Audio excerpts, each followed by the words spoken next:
Assalamu alaikum. Topic of our presentation is role of organic chemistry in industries. तो आज हम discuss करने जा रहे हैं कि ऑर्गेनिक केमिस्ट्री की एप्लीकेशंस क्या होती हैं या इसके रोल्स क्या होते हैं इंडस्ट्रीज़ के अंदर।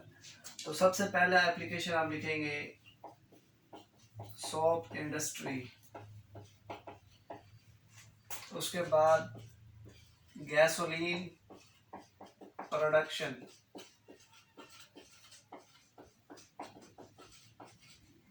फिर तीसरे नंबर पे production of petrochemicals,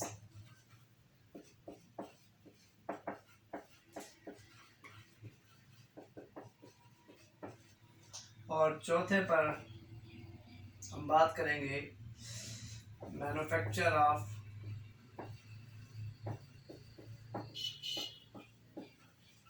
fertiliser.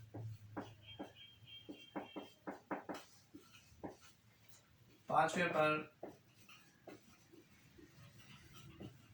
Manufacture of ghee, production of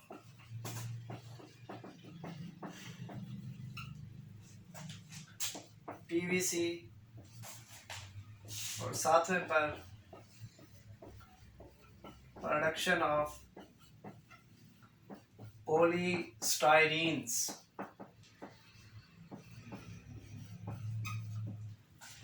तो ये कुछ एप्लीकेशंस हैं जो कि मैंने इधर डिस्कस की हैं, लिखी हैं, आपको सामने दिखाई हैं। तो पहली एप्लीकेशन जो मैंने लिखी है इधर soap industry, gasoline production, production of petrochemicals, manufacture of fertiliser, manufacture of ghee, production of PVC, production of polystyrenes. तो इसको हम अब वन बाय वन डिस्कस करने जा रहे हैं। तो पहले हम लिखते हैं सोप इंडस्ट्री।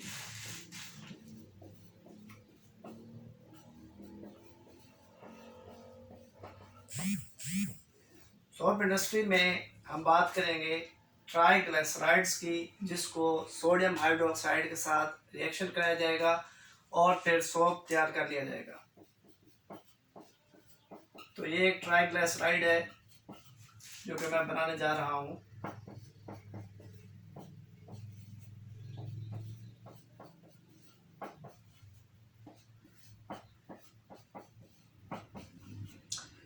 तो इसको लिख देते हैं ट्राइग्लिसराइड।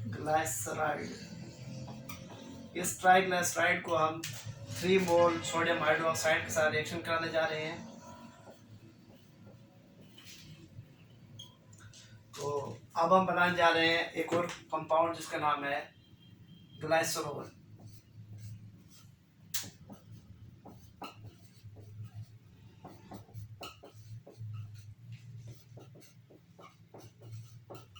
और साथ हमें जो प्रोडक्ट चाहिए वो सोप है, उसके 3 मोल्स हमें इस तरह हासिल होंगे RCOONA।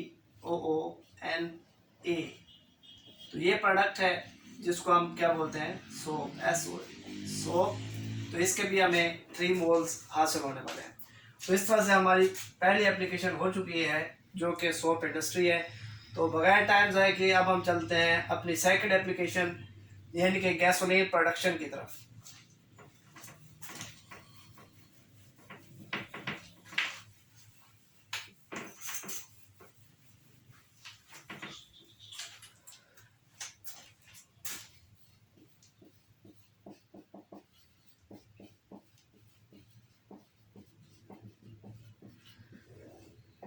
गैसोलीन जो कि एक हाइड्रोकार्बन है, majorly fractional distillation of hydrocarbon से या क्रूड ऑयल की फ्रैक्शनल डिस्टिलेशन से हम हासिल कर सकते हैं।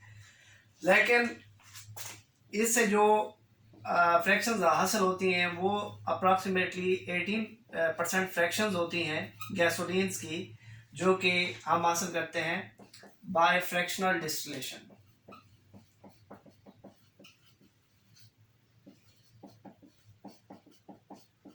जो कि बहुत कम है। तो इसलिए हम लोग ऐसा करते हैं कि एक और मेथड अडॉप्ट करते हैं गैसोलीन की प्रोडक्शन के लिए, उसको हम नाम देते हैं क्रैकिंग का। तो क्रैकिंग तो सब जानते हैं कि ऐसा मेथड है जिसके अंदर higher hydrocarbons having high melting and boiling points are high boiling points are converted into lower hydrocarbons having low जो है boiling points। तो इसके लिए हमारे पास क्रैकिंग का मेथड है जिसमें हम केरोसिन को लेने वाले हैं और उसको चेंज करने वाले हैं गैसोलीन में।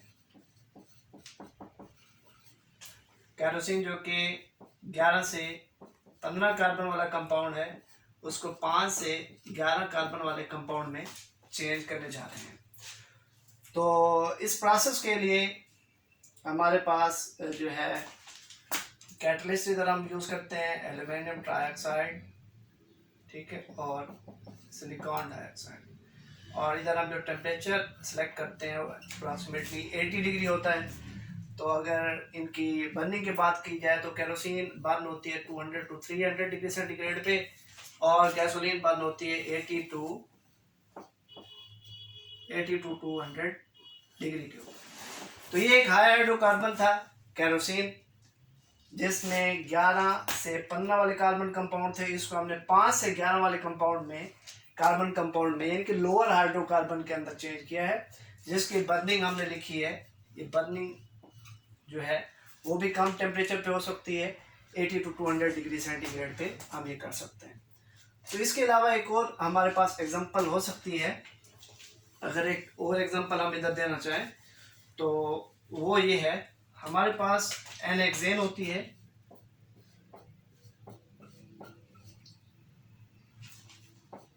तो तमाम लोग जानते हैं कि हेक्सेन जो है 6 कार्बन कंपाउंड होता है। तो उसमें हम उसको क्रैक करने वाले हैं, ब्रेक करने वाले हैं इनटू लोअर हाइड्रोकार्बन। ये एक स्ट्रेट चेन हाइड्रोकार्बन हमने बनाया है जो कि एन हेक्सेन कहलाता है। 1 2 3 4 5 6। तो ये 6 कार्बन कंपाउंड है। इसको हम चेंज करने वाले हैं by use of catalyst, silicon dioxide and aluminium trioxide and temperature 80 degree. इसको हम 2,3 डाइमेथाइल ब्यूटेन में चेंज करने वाले हैं।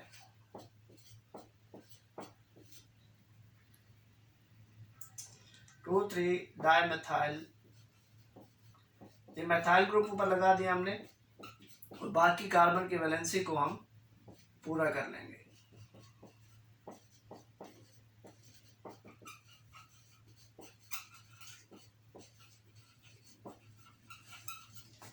तो ये हमारे पास एक और हाइड्रोकार्बन हासिल हो गया है जो कि लोअर हाइड्रोकार्बन है, ब्यूटेन है, जिसको हमने हासिल किया हेक्सेन से जो कि हायर हाइड्रोकार्बन था।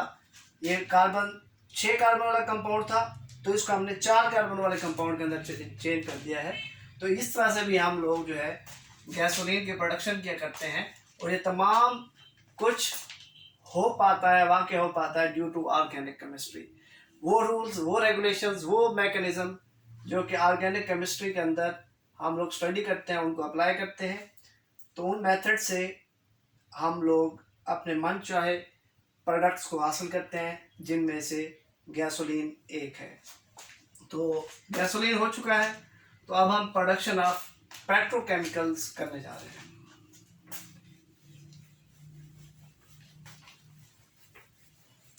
तो पेट्रोकेमिकल्स आपको बताता चलूं, इसमें हम लोग सैचुरेटेड हाइड्रोकार्बन को अनसैचुरेटेड हाइड्रोकार्बन में चेंज करेंगे।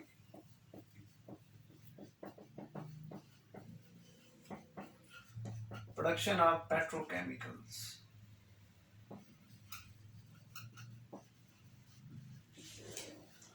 तो हमारे पास इधर इथेन होगा और उसको हम इथाइलिन में चेंज करेंगे, ठीक है। तो इथेन जिसके अंदर 2 कार्बन होते हैं, ठीक है, 2 कार्बन वाला कंपाउंड होता है। इसको प्रेशर और 50 डिग्री टेम्परेचर पर प्रोवाइड करेंगे। तो ये डबल बॉन्ड वाले कंपाउंड में चेंज हो जाएगा, जिसको हम क्या नाम देते हैं, एथाइलिन। तो एथाइलिन में चेंज होगा और साथ हाइड्रोजन का हमें 1 मोल हासिल हो जाएगा। तो एक और भी है हमारे पास एग्जांपल इसकी, प्रोपाइलिन, जिसको प्रेशर प्रोवाइड करके, ठीक है, इसको हम लोग चेंज करेंगे।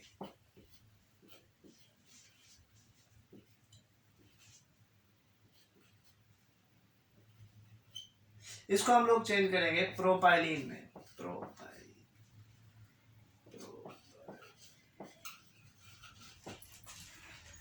तो ये सिंगल कार्बन वाला कंपाउंड है, इसमें 3 कार्बन है, 1 2 3। तो इसे हम प्रोपाइलिन में चेंज करेंगे, 1 2 3। कार्बन तो सेम ही रहते हैं, लेकिन डबल बॉन्ड इधर मौजूद है और इधर डबल बॉन्ड मौजूद नहीं है। तो ये एक अनसैचुरेटेड हाइड्रोकार्बन है, क्योंकि इसमें सिंगल बॉन्ड है। अब ये सैचुरेट हो चुका है, अब इसमें डबल बॉन्ड आ चुका है और हमें साथ हाइड्रोजन गैस इसमें मिलने वाली है, जैसे कि हमें स्टेप 1 में मिली थी।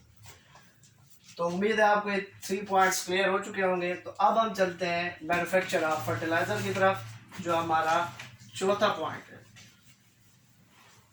फर्टिलाइजर तमाम दोस्तों को पता है कि साइल की फर्टिलिटी को इम्प्रूव करने के लिए यूज़ किया जाता है। साइल के अंदर अगर कोई न्यूट्रिएंट्स की डेफिशिएंसी हो, उसको पूरा करने के लिए हम लोग फर्टिलाइजर का यूज़ करते हैं। तो अब हम बात करते हैं मैन्युफैक्चर ऑफ फर्टिलाइजर की।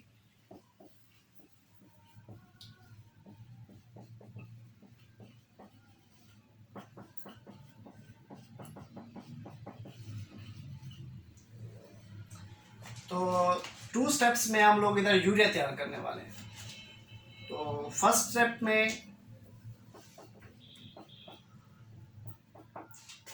में हम कार्बन डाइऑक्साइड को अमोनिया के साथ रिएक्ट कराएंगे और अमोनियम कार्बामेट हासिल कर लेंगे।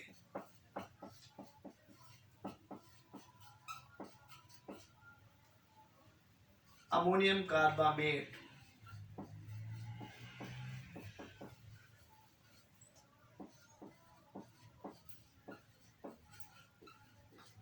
और दूसरे स्टेप में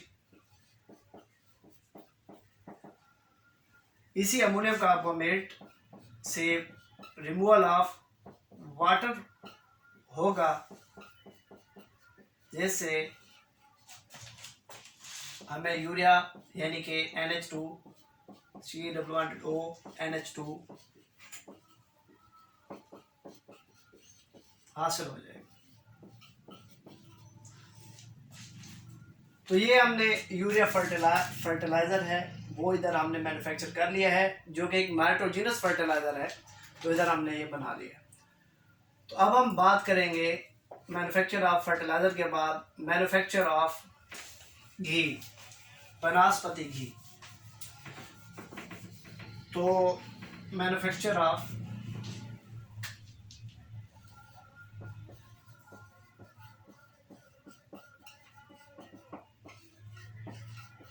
वनस्पति घी जो है, उसमें हम एक अनसैचुरेटेड हाइड्रोकार्बन लेंगे, अनसैचुरेटेड फैट्स लेंगे, तो उनको हम लोग चेंज करेंगे सैचुरेटेड फैट्स के अंदर। तो हमने इधर जो लेना है कंपाउंड, उसका नाम है ग्लिसराइल ट्राइओलिएट।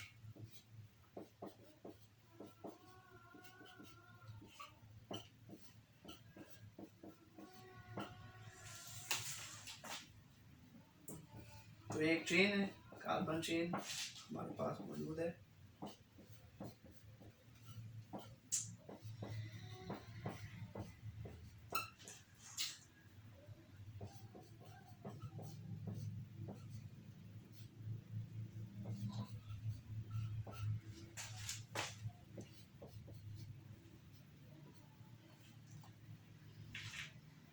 तो ये हमारे पास डबल बॉन्ड है। डबल बॉन्ड जो है वो ज़ाहिर करता है मौजूदगी को, कि ये एक जो है ये एक अनसैचुरेटेड फैटी एसिड है।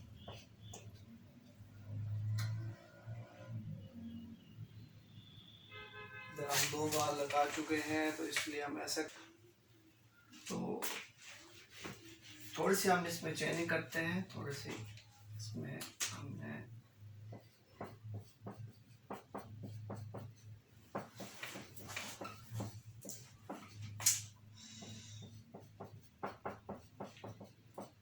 तो हम बना रहे थे ग्लाइसराइल ट्राइओलिएट का स्ट्रक्चर फार्मूला, जिसमें हम ये जाहिर करने की कोशिश कर रहे हैं कि इसमें 1, 2, 3 जगह पर अनसैचुरेशन मौजूद होती है। तो अब हमने हाइड्रोजन इंट्रोड्यूस कराने हैं। 3 मोल्स ऑफ हाइड्रोजन होंगे हमारे पास, और निकल कैटलिस्ट की मौजूदगी के अंदर ये रिएक्शन होने वाला है, और हमारे पास जो प्रोडक्ट होगा उसको हम इधर लिखने जा रहे हैं, इसके थोड़ा सा बिल्कुल नीचे।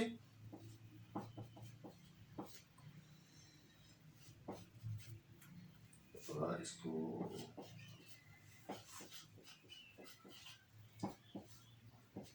हमारे पास प्रोडक्ट ऑब्टेन होगा, उसके अंदर अब अनसैचुरेशन नहीं रहेगी। तो ये तो बिल्कुल वैसे का वैसे आ गया। सिर्फ ये जो पॉइंट है जहाँ पर हमने CH2 लगाए थे, अब हमने इधर लगाना है CH2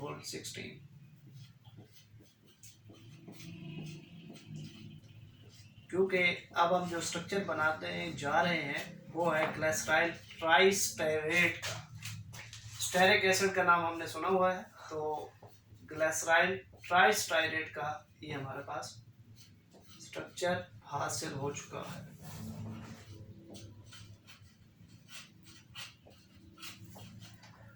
ठीक है, तो इस तरह से हमने एक इस कंपाउंड को हासिल किया, इसका नाम है ग्लाइसराइल ट्राइस्टेरेट।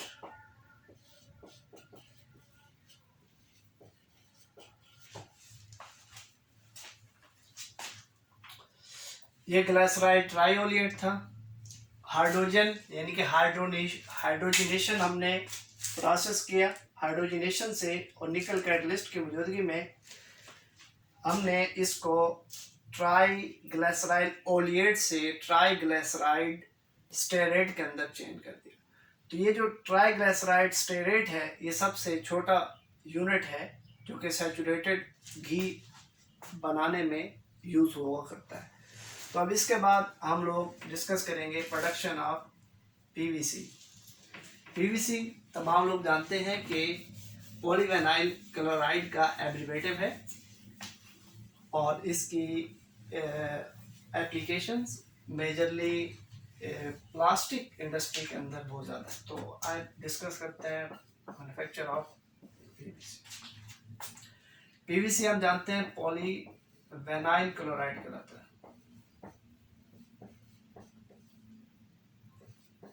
ठीक है,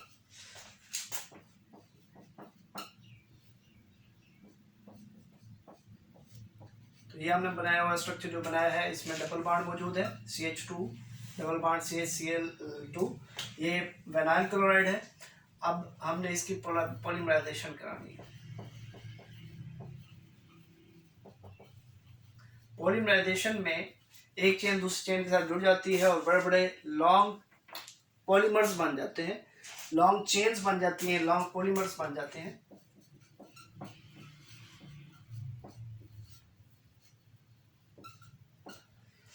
तो हमारे पास रिपीटिंग यूनिट्स हासिल होंगे। इधर हमने n number of vinyl chloride लिया था,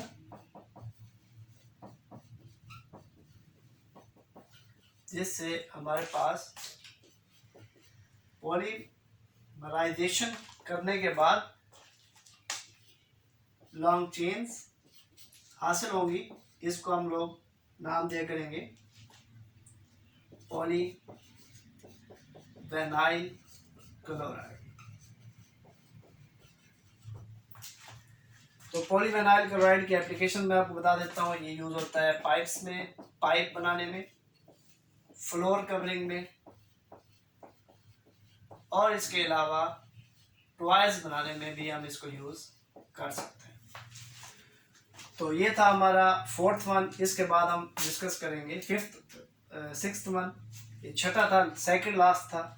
तो इसके बाद हम डिस्कस करने वाले हैं प्रोडक्शन ऑफ पॉलीस्टाइरीन्स। पॉलीस्टाइरीन्स की प्रोडक्शन भी बिल्कुल सेम है, मिलती जुलती है पॉलीविनाइल क्लोराइड्स की तरह। तो इसमें हमने जो है पॉलीस्टाइरीन्स में ये एक स्टाइरीन ग्रुप है। तो इस स्टाइरीन को हमने पॉलीमराइज करना है। पॉलीमराइज करने के बाद हमें लॉन्ग चेन्स हासिल होंगी।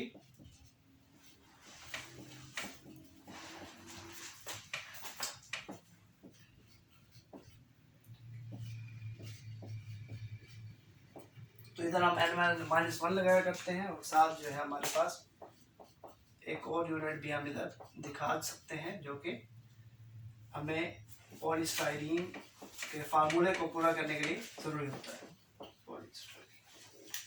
तो ये स्टाइरीन से हमने सिंपल स्टाइरीन की पॉलीमराइजेशन की रिपीटिंग यूनिट से ये हमारे पास पॉलीस्टाइरीन बन चुकी है। तो ये है ऑर्गेनिक केमिस्ट्री में एप्लीकेशंस जो कि मुख्तलिफ इंडस्ट्रीज़ के अंदर यूज़ हो रही होती हैं। तो पॉलीस्टाइरीन्स कहाँ यूज़ होती हैं? फूड पैकेजिंग आइटम्स के लिए मेजरली यूज़ होती हैं, क्योंकि इनके अंदर ऐसी डिस्पोजेबल आइटम्स बनाने में यूज़ होती है, क्योंकि इनमें ऐसी कैपेसिटी है कि हीट को एक क्लोज सिस्टम प्रोवाइड करती हैं। हीट को ना ही निकलने देती हैं और ना ही एंटर होने देती हैं। तो इसलिए फूड पैकेजिंग के लिए बहुत ही ज़्यादा अप्रोप्रिएट होती हैं। तो उम्मीद है आपको तमाम कंसेप्ट्स क्लियर हो चुके होंगे। तो इंशाल्लाह मिलते हैं नेक्स्ट लेक्चर में, लेकिन आपने चैनल को सब्सक्राइब करना है, लाइक, कमेंट और शेयर करना है। Thank you.